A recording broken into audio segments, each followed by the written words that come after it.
Welcome back to channel Progress Football. El Clasico kali ini dimenangkan oleh Real Madrid, yaitu yang mana keseruan El Clasico ini dimulai sebelum terjadinya pertandingan sudah memanas, yaitu yang mana mulai dari bacotan-bacotan atau ejekan dari seorang Lamine Yamal, pemain muda Barcelona, itu sudah mengejek klub Real Madrid seolah-olah dia akan mempermalukan Real Madrid di depan pendukungnya sendiri. Dia mengingat pertandingan musim lalu yang mana Barcelona menang dengan skor 5-0, yaitu Lamine Yamal membandingkan Real Madrid musim lalu dengan musim sekarang tanpa dia sadari ada perubahan taktik dari seorang Xabi Alonso. Dan terbukti Lamine Yamal ketika memulai permainan dia tidak banyak pergerakan di sektor kanannya Barcelona, yang mana dia dijaga ketat oleh Carreras yang mempunyai kecepatan, terus interceptnya tinggi. Seolah-olah Lamine Yamal di pertandingan ini tidak kelihatan, penampilannya tidak kelihatan sama sekali Lamine Yamal. Makanya kalau gue bilang jangan memulai sebelum pertandingan berakhir, itu pepatah yang harus diingat-ingat untuk Lamine Yamal. Apalagi ada senior di tim nasionalnya, yaitu Dani Carvajal, yang mana Dani Carvajal sudah memperingatkan Lamine Yamal atas sikap-sikapnya. Yang gue bilang Lamine Yamal ini tidak ada penampilannya karena dia selalu menyombongkan dirinya. Dulu El Clasico zamannya Lionel Messi di Barcelona, terus ada Cristiano Ronaldo, di back ada Puyol, ada Sergio Ramos, ada Gerard Pique, terus di Real Madrid ada siapa? Pepe. Itu yang memanas di pertandingan. Sebelum pertandingan tidak banyak pemain-pemain yang war-war yang terlalu berlebihan seolah-olah dia pemain top. Padahal zaman dulu, ini gue bahas zamannya Messi dan Ronaldo ya, itu bertabur bintang antara Real Madrid dan Barcelona, tapi tidak saling merendahkan. Dia fairnya di lapangan, tidak seperti kemarin seolah-olah Lamine Yamal sudah mempunyai banyak gelar, semuanya sudah diraih. Dia hanya main di Barcelona saja, pemain terbaik dunia aja dia belum pernah dapat gitu loh, merasa superior. Liga Champions dia juga belum dapat apa-apa, hanya punya gelar La Liga. Apakah ini patut ya sebagai pemain muda meremehkan seniornya di tim nasional? Gua rasa emang harus diajarkan sopan santun untuk Lamine Yamal agar tidak menjadi keterusan, karena nanti akan kualat. Sebelum bermain sudah merendahkan pemain lawan, apalagi ini laga besar terkenal seluruh dunia. Ini pasti dipantaunya bukan hanya di sekitaran Eropa, bukan di Indonesia juga, pasti seluruh dunia menyaksikan ini. Kebanyakan bacot tapi tidak ada bukti di lapangan ketika El Clasico. Dan terbukti di sini Real Madrid, sekarang kita masuk ke taktik ya. Terbuktinya apa? Real Madrid menggunakan formasi 4-2-3-1, sedangkan Barcelona menggunakan formasi 4-2-3-1 juga. Tapi apa bedanya? Bedanya apa? Barcelona terlalu mengandalkan peran Lamine Yamal sehingga dia mati untuk pola penyerangan. Yang ketika menyerang dari sektor kanannya Real Madrid, Barcelona selalu mati. Berbeda dengan dari sektor kiri yang di situ ada Marcus Rashford, itu selalu hidup karena sudah tahu Lamine Yamal akan mengobrol-abrik di situ. Makanya ditempatkan oleh Carreras yang mempunyai stamina dan intercept yang tinggi. Dan terbukti apa? Gak berkutik apa-apa Lamine Yamal di pertandingan ini. Makanya jangan ngebacot dulu sebelum pertandingan. Dan ketika dari sektor kirinya Barcelona itu ada Rashford yang selalu bisa mengobrol-abrik pertahanan Real Madrid. Dan begitu juga Real Madrid selalu melakukan counter attack, yang mana di sini Barcelona melakukan pressing tinggi hampir setengah lapangan di setiap menguasai pertandingan, dan itu berakibat fatal karena Real Madrid walaupun mengandalkan pemain nomor 9, yaitu pemain nomor 9-nya di sini adalah Kylian Mbappe, yang mana Kylian Mbappe dengan kecepatannya dia sudah belajar dari pertandingan sebelum-sebelumnya bagaimana menjadi pemain nomor 9. Dan terbukti di pertandingan ini Mbappe walaupun gol pertamanya dianulir karena offside, itu tipis sekali, kakinya Kylian Mbappe itu tipis, tapi bagaimanapun juga itu sudah termasuk offside. Kylian Mbappe yang gol dianulir ini sangat tipis. Dengan kecepatannya seperti itu, walaupun dia hanya seorang diri dipepet ada 4 back sejajar Barcelona, tetap saja dia bisa lolos. Dan ini yang patut diwaspadai juga untuk Barcelona. Kalau memasang pressing tinggi menghadapi Real Madrid, ya akan seperti ini terus beberapa kali lewat. Dan untung saja ini dianulir, tendangan jarak jauhnya dari luar kotak penalti Kylian Mbappe dianulir karena offset. Terus kedua, ini gol Kylian Mbappe yang sukses ya. Gol Kylian Mbappe yang sukses yang mana Kylian Mbappe yaitu mendapatkan umpan terobosan dari Jude Bellingham yang dikiranya pemain bertahannya Barcelona ini offset. Tapi telat.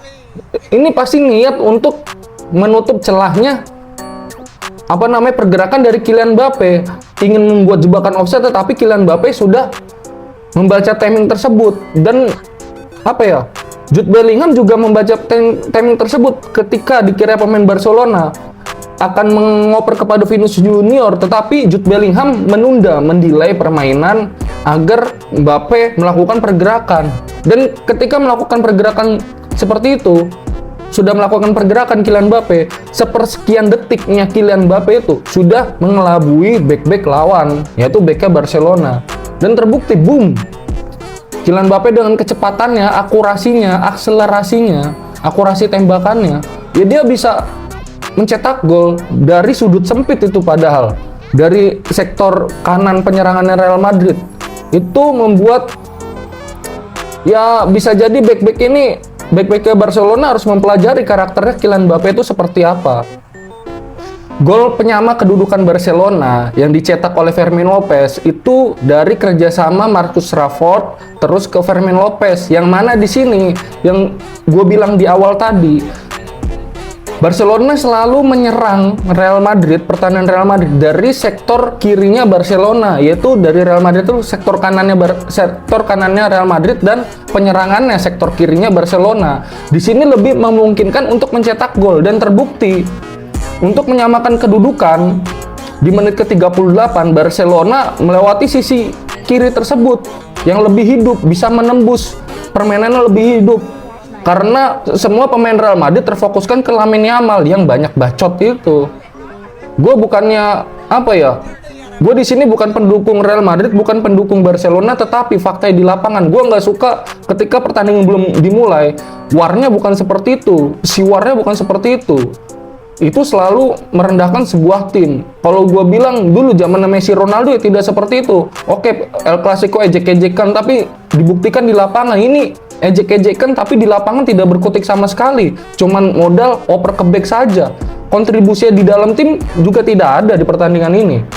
Lebih mementingkan, lebih bagus Fermin Lopez dan Marcus Rashford. Mungkin di sini Lamine Yamal poinnya bisa 4. Berbeda dengan Rashford, walaupun Barcelona kalah, di sini Rashford, Fermin Lopez, back-backnya Barcelona poinnya lebih tinggi daripada Lamine Yamal yang banyak ngomong tetapi ketika di lapangan tidak ada fungsinya.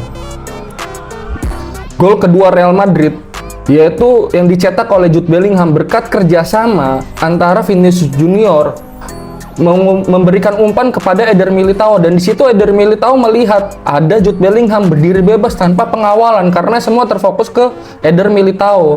Dan gampang sekali mencetak gol ke gawang Barcelona untuk gol keduanya Real Madrid.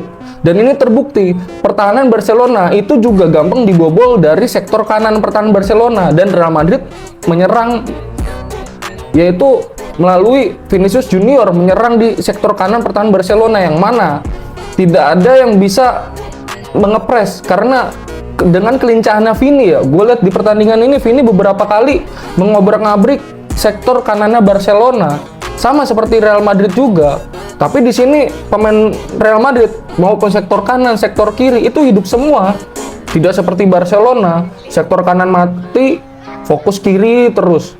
Di kanan nggak ada itu berusaha mengobrak-ngabrik pertahanan Real Madrid, dan selalu mengoper ke belakang, mengoper ke back, mengoper ke pemain tengah. Berbeda dengan Real Madrid di pertandingan ini. Yang gue suka di sini taktiknya dari Xabi Alonso menggunakan formasi 4-2-3-1. Terkadang Eder Militao itu membantu penyerangan, dan terbukti di gol kedua Real Madrid ini Eder Militao memberikan assist kepada Jude Bellingham. ini lebih hidup, dan Jude Bellingham switch possession dengan Kylian Mbappe.